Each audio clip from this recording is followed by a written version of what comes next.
Hello everyone, welcome to geometrical classes. कैसे हैं आप सभी लोग? उम्मीद करता हूं कि आप लोग अच्छे होंगे, स्वस्थ होंगे और अच्छा कर रहे होंगे। तो काफ़ी दिनों बाद मुलाकात हो रही है आज। और आज मैं इस वीडियो में हाइट एंड डिस्टेंस का एक कॉन्सेप्ट लेके आया हूं, जो कि निश्चित ही मतलब कई कॉन्सेप्ट्स हैं उसमें और वो आपको अच्छा ही लगेगा। और उनमें जो कंक्लूजन है उनको आप ज़रूर देखिएगा। उन कंक्लूजन से आप बहुत आसानी से क्वेश्चंस को बना पाएंगे। ठीक है, तो चलिए मैं वीडियो स्टार्ट करता हूँ और आप उसको देखिए। और अगर आपको अच्छा लगता है तो ज़रूर लाइक करिए, शेयर करिए और सब्सक्राइब करिए चैनल को। ठीक है, ओके, थैंक यू। हाँ, तो आज हाइट एंड डिस्टेंस की बात करेंगे। तो हाइट एंड डिस्टेंस में देखिए, हिंदी में बोले तो क्या, ऊंचाई व दूरी। अच्छा, अब यहाँ पे देखिए कि जब हाइट एंड डिस्टेंस में हम बनाते हैं क्वेश्चन, तो वहाँ पे दो चीज़ों का यूज़ होता है। वो क्या है? एक ज्योमेट्री और एक ट्रिग्नोमेट्री का। ठीक है, ज्योमेट्री में राइट एंगल ट्रायंगल का यूज़ होगा। ठीक है, और ट्रिग्नोमेट्रिक रेशियोज़ जो है, जो tan 45, tan 30 और इन सब की वैल्यूज़ जो है उनका यूज़ यहाँ पे हम करेंगे। ठीक है, अच्छा, अब देखिए यहाँ पे ज्योमेट्री और ट्रिग्नोमेट्री का यूज़ कैसे हम करते हैं, दोनों का मिलाप यहाँ पे कैसे होता है, उस चीज़ को समझेंगे। ठीक है, तो पहला तो रेशियो मेथड जो आप लोग पहले से पढ़ चुके होंगे कि जैसे अगर एंगल 30 डिग्री है। अच्छा, पहली चीज़ ये कि अगर यहाँ पे कोई ऑब्जेक्ट है जो इसको देख रहा है, किसी बॉडी को, को, तो ये क्या कहलाता है? एंगल ऑफ इंक्लिनेशन, जब वो यहाँ से देख रहा है। ठीक है, अच्छा, यही एंगल अगर हम देखें तो ये एंगल ऑफ डिप्रेशन के बराबर होता है, जो कि ये एंगल ऑफ डिप्रेशन कहलाता है, और ये एंगल ऑफ एलिवेशन। ठीक है, अच्छा, अब वही चीज़ देखिए यहाँ पे, ये होगा एंगल ऑफ डिप्रेशन और ये होगा एंगल ऑफ एलिवेशन। ठीक है, ऐसे ही यहाँ पे भी। ठीक है, अच्छा, अब अगर ये 30 डिग्री है, 45 डिग्री है और 60 डिग्री है, तो यहाँ पे रेशियोज़ हमको पता है, जो ट्रिग्नोमेट्रिक रेशियोज़ के जरिए हम निकाल लेते हैं आसानी से। ठीक है, कि tan 30 की वैल्यू क्या होती है? 1/√3 परपेंडिकुलर अपॉन बेस, तो ये होगा 2। ठीक है, अब p² + b² = h², right angle triangle का फॉर्मूला लगा के। ठीक है, या आप ऐसे भी निकाल लो कि sin 30 की वैल्यू कितनी होती है? तो 1/2। ठीक है, वो सारे रेशियो सेम आएंगे। ठीक है, तो वो तो रेशियो का यूज़ होगा यहाँ पे। ज्योमेट्री के कुछ और भी कॉन्सेप्ट्स यूज़ होते हैं, जो कि आगे चल के जो अच्छे एडवांस क्वेश्चंस हैं वहाँ पे उसका यूज़ करेंगे। ठीक है, अब बढ़ते हैं आगे। अब कुछ फिक्स्ड पैटर्न्स हैं जो कि इसमें हाइट एंड डिस्टेंस में यूज़ होते हैं, जो कि पहला पैटर्न आपके स्क्रीन पे दिख रहा है, ये वाला। यहाँ पे क्या होता है कि कोई मान लीजिए पोल है, या कोई भी स्ट्रक्चर, या मान लीजिए कि कोई बिल्डिंग है। ठीक है, या कोई पोल है, या कुछ इस तरीके से यहाँ पे लगा हुआ है। अब उसको कोई ऑब्जेक्ट यहाँ से देख रहा होता है, तो एंगल ऑफ एलिवेशन x बनता है। अगर वो उसकी तरफ जाता है d दूरी तक, तो फिर एंगल ऑफ एलिवेशन क्या होगा? बढ़ जाएगा, क्योंकि जैसे जैसे आप पास आते जाएंगे तो आपको और थोड़ा सा सर उठा के देखना होगा। तो जैसे सर उठेगा तो क्या होगा? ये एंगल बढ़ता जाएगा। ठीक है, तो इसी वजह से इस बात को समझना, जैसे जैसे आप बिल्डिंग के पास जाते जाओगे तो एंगल बढ़ता जाएगा। देखिए यहाँ पे 30 था, यहाँ पे 90 है। जब एकदम स्ट्रेट जाएंगे वहीं पे एकदम पहुँच जाएंगे। तो इसका मतलब x जो है वो छोटा है y से, इस बात को समझना है आपको। ठीक है, अब देखिए क्या है यहाँ पे, अगर हम ये बिल्डिंग से जो पहले शुरुआत वाली जो दूरी है, अगर हम उसको m मान लें और वो d दूरी तक चल के आता है, तो y है। ठीक है, ये कुछ भी मान लीजिए, आप बिल्डिंग मान लीजिए, आप पोल मान लीजिए, कुछ भी। ठीक है, टावर मान लीजिए, जो भी आपकी मर्जी हो, और उसकी हाइट h है। ठीक है, अगर हम cot x लगाते हैं, cot x लगाएंगे अगर हम, देखिए यहाँ पे। ठीक है, अब रेशियोज़ लगाना समझते हैं कि कैसे क्या होता है। रेशियोज़ के जरिए नहीं, मैं यहाँ पे कुछ कंक्लूजन है जिसका यूज आप आसानी से करेंगे तो क्वेश्चन बन पाएंगे। ठीक है, तो ये जो रेशियो अभी तक आपने पढ़ा, इसका यूज़ तो बहुत अच्छा है। इससे बहुत सारे क्वेश्चन आसानी से हो जाते हैं। कुछ एक्स्ट्रा चीज़ें जो मैं आपको इसके जरिए बताने वाला हूँ, तो चलिए देखते हैं। कुछ प्रूफ्स हैं जिसके जरिए आपको ये मिल जाएगा। देखिए यहाँ पे, अब cot x कितना होगा? बेस अपॉन परपेंडिकुलर होता है, तो m और h, m/h, तो h की वैल्यू कितनी हो जाएगी? m/cot x। ठीक है, अच्छा, ऐसे ही यहाँ पे h जब ये निकालेंगे cot y, तो h की वैल्यू आ जाएगी क्या? h की वैल्यू आ जाएगी m - d, क्योंकि ये दूरी क्या है? m - d है। तो m minus d upon h is equal to cot y होता, तो h की वैल्यू क्या होगी, h is equal to m minus d cot y. अच्छा, अगर दोनों h के ही बराबर है, दोनों हाइट के बराबर ही हैं, तो हम दोनों को इक्वेट कर देते हैं, फर्स्ट और सेकंड को इक्वेट किया यहाँ पे। ठीक है, इक्वेट करने के बाद पता चलता है कि कुछ इस तरीके से आएगा m कॉट वाई और यहाँ पे m cot x minus d cot x. ठीक है, कॉट एक्स को एक तरफ कर लिया, डी कॉट एक्स को, और m cot x minus cot y, यहाँ पे इसको जब इस तरफ लेके आएंगे और इसको इधर लेके जाएंगे। ठीक है, ये आप समझ जाएंगे। और फिर उसके बाद देखिए कॉट एक्स की वैल्यू कितनी होगी, कॉट एक्स की वैल्यू यहाँ पे अगर m अपॉन में आ जाएगा तो कॉट एक्स अपॉन एम हो जाएगा, कॉट एक्स अपॉन एम हो जाएगा। और कॉट एक्स अपॉन एम कितना हो जाएगा, यहाँ से आप देखो तो 1/h की वैल्यू, कितने की वैल्यू, 1/h की। तो इसकी जगह हम कॉट एक्स अपॉन एम की जगह लिख सकते हैं 1/h। तो d upon h is equal to cot x minus cot Y.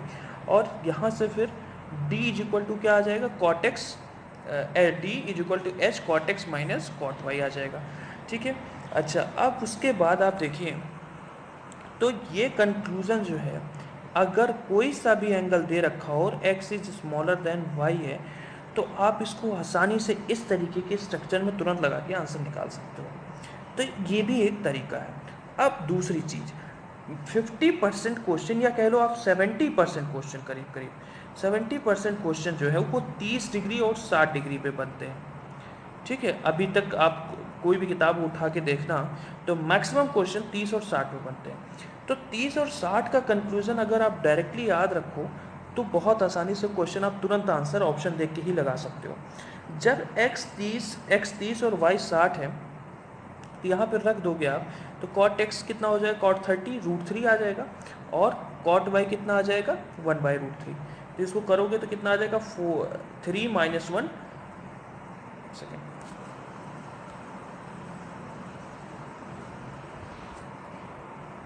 देखो आप इसको करोगे आप तो क्या आ जाएगा, √3 × 3, तो 3 - 1 2।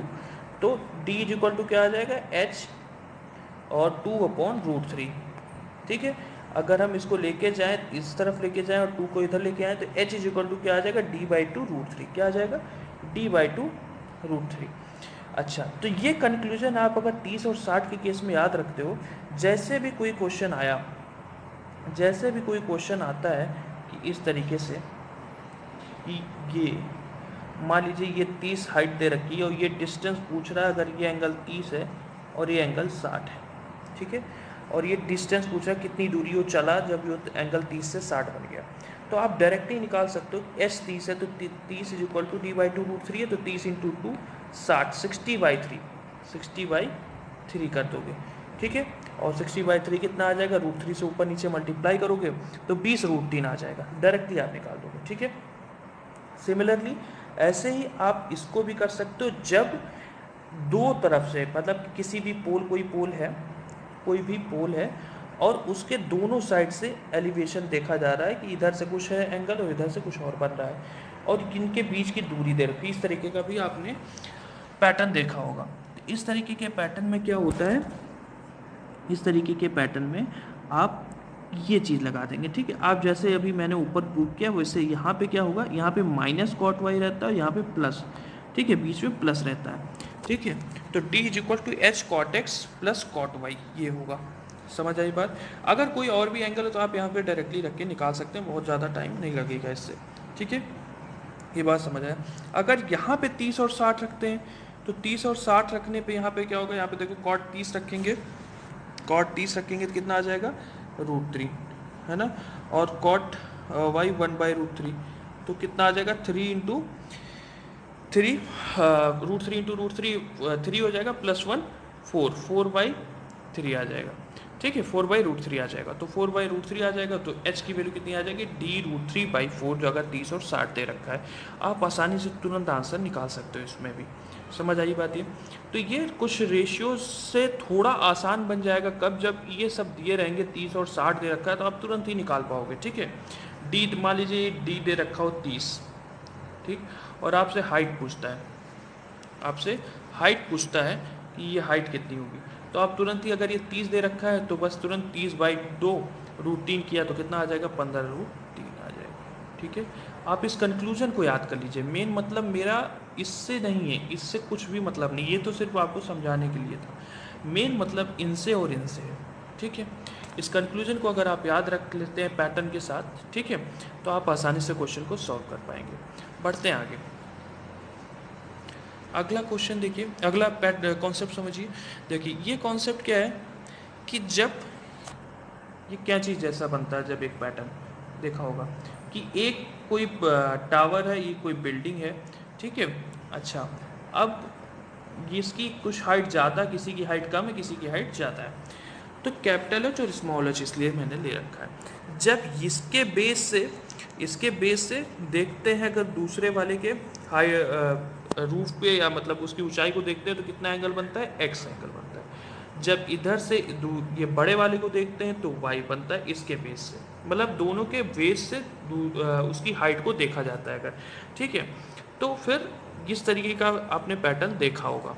वहाँ पे क्या करते हैं, देखिए अगर हम कॉट एक्स लगाते हैं, दोनों में कुछ ना कुछ कॉमन जरूर मिलेगा। कॉट एक्स लगाते हैं तो डी बाई एच, ठीक है, तो डी इज इक्वल टू कितना आ जाएगा, एच कॉट एक्स। अच्छा, मैं डी इज इक्वल टू क्यों लिखा, क्योंकि डी दोनों में कॉमन है। ऐसे ही कॉट वाई लगाएंगे, जब कॉट वाई तो क्या होगा, डी अपॉन एच, ठीक है, डी अपॉन एच। अच्छा, तो यहाँ पे d इज इक्वल टू कितना आ जाएगा, एच कॉट वाई आ जाएगा। अब d is equal to A B और d के बराबर ए बी, दोनों को अगर हम इक्वेट करते हैं तो d H cot X is equal to H cot Y, ठीक है। तो small H upon capital H is equal to cot Y upon cot X, या capital H upon small H is equal to cot x upon cot Y, ठीक है। अच्छा, अब देखो यहाँ पे इस बात को ध्यान रखना फिर से कि जब ये छोटी है ये हाइट, तो इसका मतलब ये एंगल भी छोटा होगा। ये अगर हाइट ज़्यादा है तो ये वाला एंगल भी बड़ा होगा। तो यहाँ पे भी इस बात को समझना कि x जो होगा वो स्मॉलर देन y होगा, जो चीज़ यहाँ पे मैंने लिख रखा है इसको, ठीक है। अच्छा, यहाँ पे बात लिखा हुआ है, ठीक। अच्छा, अब बढ़ते हैं आगे। तो अगर यहाँ पे 30 और 60 दे रखा हो, x 30 क्योंकि ये छोटा है और ये y 60, तो आप डायरेक्टली निकाल पाओगे क्या, स्मॉल h जो होता है वो कैपिटल H बाई 3, मतलब कि जो छोटी हाइट होती है वो इसका 1/3 होती है, या कह लो जो बड़ी हाइट है वो इसका 3 टाइम्स होती है। तो h capital H is equal to 3 small h, ठीक है, 3 इंटू स्मॉल h। वही चीज़ यहाँ पे मैंने करके दिखाया है आपको, ये चीज़ आप देखिए यहाँ पे यही करके दिखाया। तो h is equal to 3 into small h, capital H is equal to, मतलब बड़ी वाली हाइट जो है वो छोटी वाली हाइट का 3 गुना होगी। आप यहाँ पे cot x upon cot y में रखेंगे कॉट 30 अपॉन कॉट 60, तो 30 अपॉन 60 रखेंगे तो √3 अपॉन 1 बाई √3, तो 3 अपॉन 1 आएगा। तो डायरेक्टली आप कर पाओगे capital H is equal to 3 into small h. इस बात को एकदम रट लो कि जब भी इस तरीके का अगर फॉर्मेशन आए कि एक के बेस से दूसरे की हाइट दोनों तरफ ऐसे देखा जाए और एंगल अगर 30 और 60 दे रखा है, तो जो बड़ा वाला होगा वो छोटे वाले का 3 गुना होगा, ठीक है। बढ़ते हैं आगे। ये आप इसको भली भांति इस वाले पैटर्न को जानते होंगे। ये पैटर्न बिल्कुल सेम है जो पहले बता दिया, बस इसमें क्या है, एंगल्स क्या हों, कॉम्प्लीमेंट्री हों। एंगल्स कैसे हों, कॉम्प्लीमेंट्री। तो वहाँ पे क्या होता है, देखिए अगर एंगल्स कॉम्प्लीमेंट्री हैं एक्स और वाई, तो इसका मतलब x प्लस वाई 90 के बराबर होगा, और y की वैल्यू कितनी होगी, 90 माइनस एक्स, ठीक है। उसी फॉर्म में अभी हम पुट कर देंगे। तो कॉट एक्स अगर रखते हैं, ये पूरी दूरी b है और ये दूरी है a, ठीक है। अच्छा, अब देखो कॉट एक्स कितना आएगा, b अपॉन एच, ठीक है। और ऐसे ही कॉट वाई कितना आएगा, a अपॉन एच, ठीक है। कॉट वाई को हम और क्या लिख सकते हैं, कॉट 90 माइनस एक्स, ठीक है। और कॉट 90 माइनस एक्स क्या होगा, tan x। तो tan x की वैल्यू आ जाएगी a अपॉन एच, और कॉट x की वैल्यू आ जाएगी b अपॉन एच, ठीक है। अगर हम इन दोनों को मल्टीप्लाई कर देते हैं, अगर हम इनको और इनको मल्टीप्लाई कर देते हैं, तो cot x into tan X क्या आ जाएगा, 1 आ जाएगा। और इधर b upon H into A upon H क्या आ जाएगा, A B upon H square, A B upon H square is equal to 1। तो H square is equal to A B, और h is equal to root A B आ जाएगा, h is equal to root A B आ जाएगा, ठीक है। इस बात को समझ पाए आप, यहाँ पे देखिए आप, h is equal to root A B आ जाएगा। तो ये मुझे लगता है आपको क्लियर हुआ होगा। जब एंगल्स कॉम्प्लीमेंट्री हों, ये एंगल्स कॉम्प्लीमेंट्री दे रखे हों, तो हाइट जो होगी, ये दूरी को मल्टीप्लाई कर दो आप इन दूरी को, ठीक है।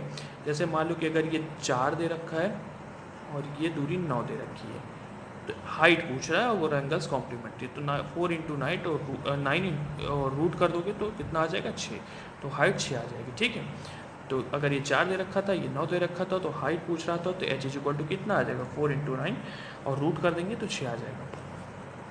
अच्छा, बढ़ते हैं आगे, अगला कॉन्सेप्ट देखिए।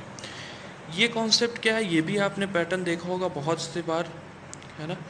इस कॉन्सेप्ट में ऐसा है कि दो एक मान लीजिए कि ये टावर है, ये बिल्डिंग है, ठीक है, या ये बिल्डिंग है, ये टावर। जब इस टावर के बेस से इसकी पूरी हाइट को देखा जाता है ना, तो वाई एंगल बनता है, और जब इसके रूप से या इसके जो पूरी हाइट के ऊपर जब देखते हैं, यहाँ से देखते हैं इसकी ऊंचाई से, तो फिर एंगल एक्स बनता है। इस तरीके का पैटर्न आपने देखा था, पहले भी देखा होगा। तो ये कैपिटल एच है और ये स्मॉल एच है, ठीक है। आप फिर यहाँ पे ऑब्वियसली इस बात को समझ रहे होंगे कि x is smaller than y होगा, क्योंकि ये कम यहाँ पे आपको नज़र उठानी पड़ेगी और यहाँ पे ज़्यादा उठानी पड़ेगी। इस बात को समझना प्रैक्टिकली, ठीक है।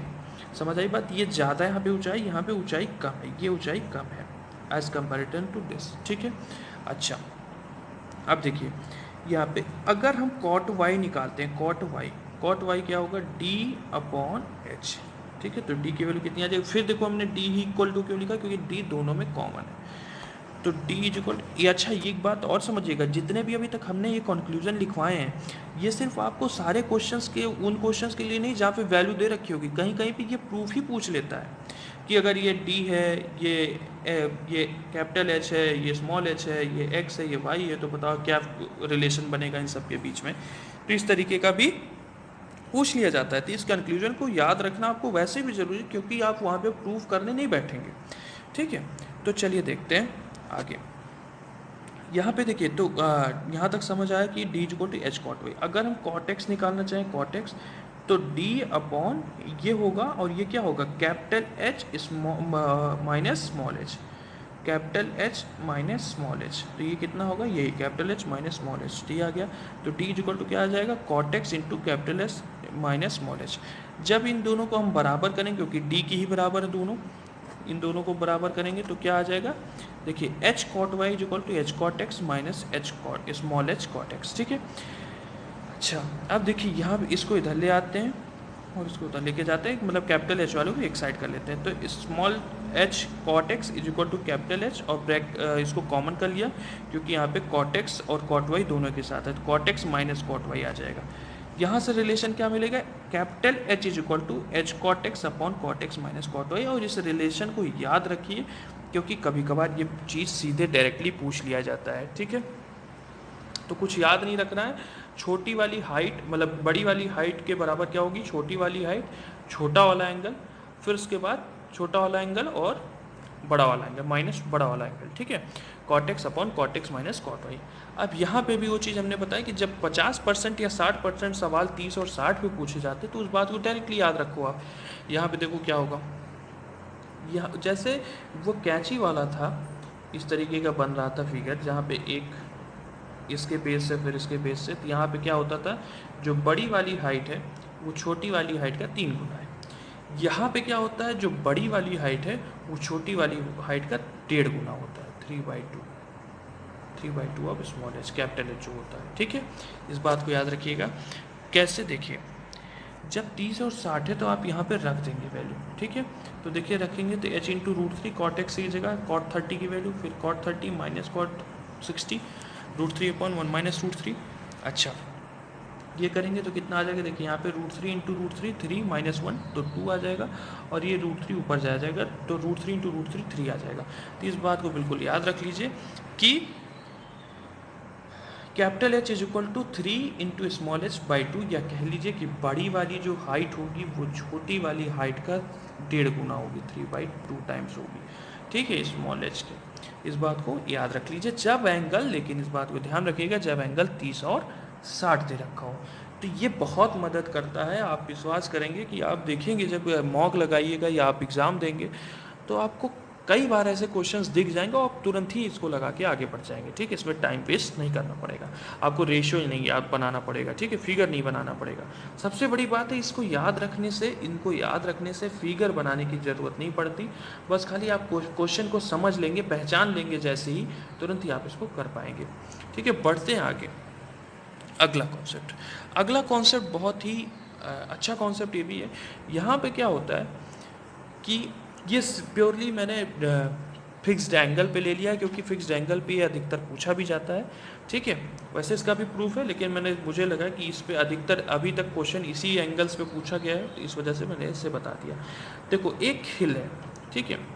अच्छा, अब यहाँ पे देखो मैंने लिखा है हिल और एनी बिग स्ट्रक्चर, लेकिन बिग स्ट्रक्चर पे नहीं, सिर्फ हिल पे ही ये क्वेश्चन बनेगा भी।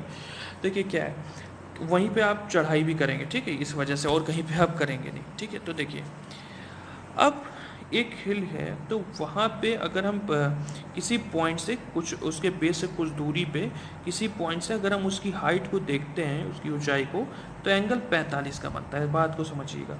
लेकिन जब हम उसकी तरफ थोड़ा ऊंचाई पे चलते हैं, वो भी 30 डिग्री पे, ठीक है, कुछ ऊंचाई पे चलते हैं, तो एक ऐसा पॉइंट आता है जहाँ से अगर हम जब देखते हैं तो 60 डिग्री का एंगल बनता है उसकी ऊंचाई को देखने पे, ठीक है। जैसे आप पहाड़ों पे चढ़ते हैं, तो अगर कुछ ऐसे चढ़ा आपने, है ना, जहाँ पे स्टीप कम है, तो ऐसे ऐसे चढ़ते का आप 30 डिग्री पे चढ़ते जा रहे हैं, ठीक है। आप अचानक से ही तो है नहीं है इस तरीके से चढ़ते हैं, जो अगर छोटा रास्ता पड़ता है जैसे ऐसे ऐसे ऐसे जाते हैं, तो वो चीज़ है, इसको समझना आप, मजाक की बात नहीं। तो अब देखना यहाँ पे जब इस तरीके से वॉक करके आप इसकी तरफ बढ़ेंगे, कुछ 30 डिग्री पे एंगल ऑफ एलिवेशन जहाँ पे है, ठीक है, तो उस पर जब चलेंगे, एलिवेशन 30 डिग्री का है, तो चलते जाएंगे, तो एक पॉइंट पे ऐसे रुकेंगे जहाँ से अगर आप जब देखेंगे तो एंगल 60 डिग्री का बनेगा जब आप उसकी हाइट को देख रहे होंगे, ठीक है। अच्छा, इस बात को समझ गए आप। तो देखिए ये, देखिए यहाँ पे क्या है कि अगर ये 60 है तो ये √3 होगा और ये 1 होगा, ठीक है। अच्छा, ये क्या 1 होगा, तो ये 1/√3 होता है, cot 30 है ना, cot 30 क्या हो जाएगा, 1/√3 आ जाएगा, सॉरी tan 30 क्या आएगा, 1/√3, ठीक है। वैसे भी आपने रेशियो पढ़ रखा है, रेशियो क्या है भूल गए क्या आप। देखिए 30 क्या है, 1√3 और 2,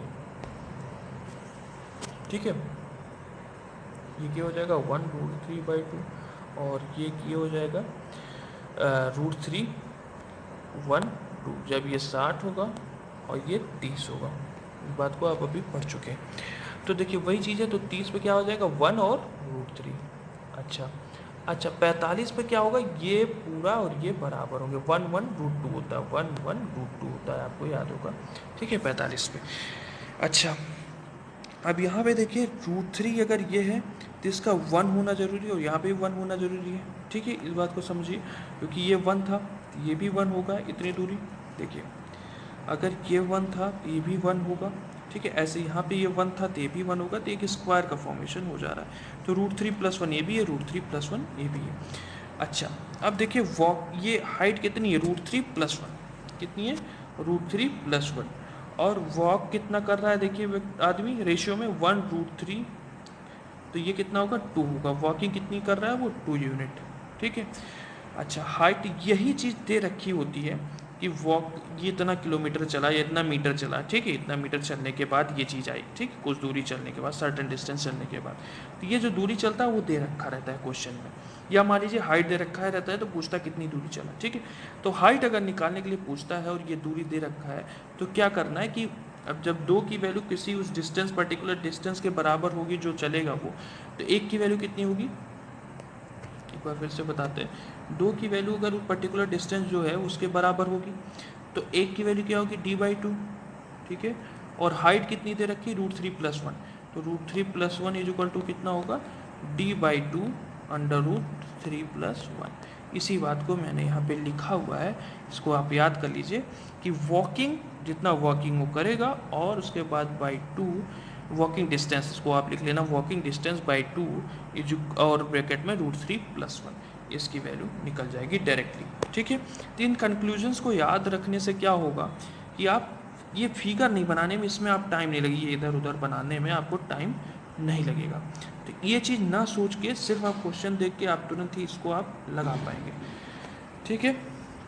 मान लीजिए कि वॉकिंग डिस्टेंस मान लीजिए दे रखा है कि 30 मीटर चल रहा है, 30 मीटर चलने के बाद ऐसा होता है, ठीक है।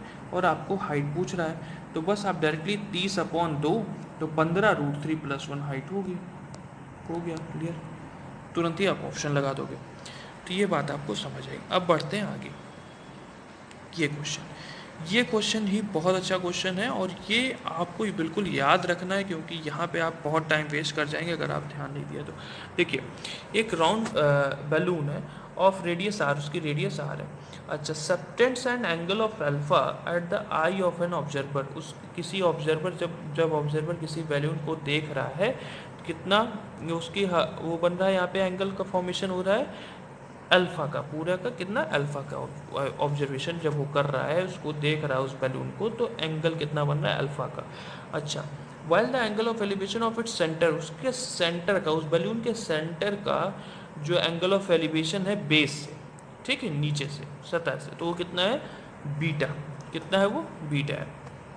अच्छा, तो find the height of the centre of balloon from the ground, ground से उसकी हाइट बतानी, ये हाइट बतानी है, तो वो कितनी होगी। अच्छा, आप देखो, जब अगर ये अल्फ़ा एंगल है तो ये अल्फ़ा/2 होगा, इस बात को, जो कि सेंटर से जब ये बनेगा तो ये दो कॉन्ग्रुएंट ट्रायंगल्स बन जाएंगे, ये और ये, है ना, दो कॉन्ग्रुएंट ट्रायंगल्स बनेंगे। तो ये आर है, ये भी आर है, और इसको मैंने एच मान लिया, जो हाइट हमें बतानी है, ठीक है, ग्राउंड से उस सेंटर के, उस बलून के सेंटर के। तो अब देखो, अगर तो ये अल्फ़ा/2 होंगे दोनों। अच्छा, इस बात को समझ गए आप। तो अब यहाँ पे हमें क्या करना है कि OA देखिए आप, क्योंकि दोनों में अगर इस जो बेस से जो ग्राउंड से टच कर रहा वाला एंगल है, तो उसमें भी OA आ रहा है, और इस वाले में भी OA आ रहा है, ये वाले में, ठीक है। तो देखिए OA/R, ये कॉसेक अल्फ़ा/2 के बराबर होगा, OA/R, H/P होता है ना, H/P हाइपोटेनस अपॉन परपेंडिकुलर होता है कॉसेक अल्फ़ा/2 की वैल्यू। अच्छा, फिर उसके बाद ऐसे ही, एक सेकेंड, ऐसे ही H/OA, देखिए O ये कितना साइन, देखिए यहाँ पे P/H परपेंडिकुलर अपॉन हाइपोटेनस, ये किसके बराबर होगा, ये बीटा के, ठीक है। ये देखो H/OA is equal to sine beta, ठीक है। अच्छा, तो यहाँ से H की वैल्यू निकाल लेंगे, कितना आ जाएगा OA साइन बीटा, कितना OA साइन बीटा। अच्छा, OA की वैल्यू हम पहले से यहाँ से निकाल लेते हैं, ये देखिए यहाँ से निकाल के ये लिखा मैंने, OA is equal to R cosec alpha. अब हमको कैपिटल H की वैल्यू, जो कि उसके सेंटर की जो दूरी है या हाइट है ग्राउंड से, वो निकालना है। तो H के बराबर हमने लिखा क्या, OA साइन बीटा। तो OA की वैल्यू अभी हमने निकाल लिया यहाँ से, OA is equal to R cos alpha. तो H की वैल्यू क्या होगी, R cosec alpha into sine beta, ठीक है। तो ये कंक्लूजन आपका याद करना बहुत ज़रूरी है, क्योंकि एग्ज़ाम में कई बार क्वेश्चन फंस जाते हैं। तो इस क्वेश्चन को आप बिल्कुल रट जाइए, ठीक है, इस कंक्लूजन को, ठीक है। अब बढ़ते हैं आगे, एक और कॉन्सेप्ट है, कॉन्सेप्ट नंबर 5 या 6 है ये, देखो 5th और 6th। अब यहाँ पे क्या होता है, ये सी लेवल है, ये क्या है, ये सी लेवल है, ये पानी है यहाँ पे, ठीक है। तो सी लेवल से कुछ h ऊंचाई पे, यहाँ पे h ऊंचाई पे हम क्या करते हैं, यहाँ से अगर हम किसी ऊंचाई से, सी लेवल से थोड़ा और ऊंचाई पे, कैप स्मॉल h ये जो दे रखा है, h ऊंचाई पे, हाइट पे, क्या होता है, हम किसी ऑब्जेक्ट को देख रहे हैं, ऑब्जेक्ट मान लो बादल है, ठीक है, उसको देखते हैं, तो एंगल बनता है अल्फ़ा, ठीक है, एंगल ऑफ एलिवेशन अल्फ़ा बनता है।